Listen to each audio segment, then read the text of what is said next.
నమస్తే అండి. Rajesh dairy farm, ఇది రాజేష్ డైరీ ఫామ్ నుంచి మాట్లాడుతున్నాం. ఇదిగోండి ఈ మూడు అయితే అమ్మకానికి ఉన్నాయండి నా దగ్గర. చూడండి దాని బుర్రలో, క్వాలిటీలో, హైట్లు, గేదెలు చూడండి ఏమి సైజులు ఉన్నాయో చూడండి. హైట్ నిలబడుతుంది చూడండి, మంచి టాప్ క్వాలిటీ గేదెలండి. మా అడ్రస్ తూర్పుగోదావరి జిల్లా రాజమండ్రితో జగ్గంపేట అండి.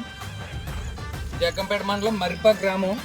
మీకు ఎవరికైనా గేదెలు కావాలంటే డైరెక్ట్ రావచ్చు, మా దగ్గరకు వచ్చి గేదెలు చూసుకోవచ్చు, ఎటువంటి ఇబ్బంది లేదు. మీకు ట్రాన్స్పోర్ట్ కోర్స్ 9,000తో నేను దింపుతానండి. తెలంగాణ ఎక్కడికైనా ఓన్లీ 9,000 ఇవ్వండి, మీకు ట్రాన్స్పోర్ట్ మీ ఇంటి వరకు దించుతాను. రాజేష్ డైరీ ఫామ్ అండి, ఇది చూశారు కదండి. చాలా number 1 quality pure Haryana Murrah గేదెలండి ఇవి. చూశారు కదండి క్వాలిటీ. చూడండి ఇప్పుడు కొమ్ములు కానీ సైజులు కానీ చూడండి ఏమి సైజు ఉన్నాయో, బుర్రలు కానీ కొమ్ములు చూడండి. మంచి నెంబర్ 1 క్వాలిటీ సార్ గేదెలు అన్నీ కూడా. చూశారు కదండి. మీకు ఎవరికైనా గేదెలు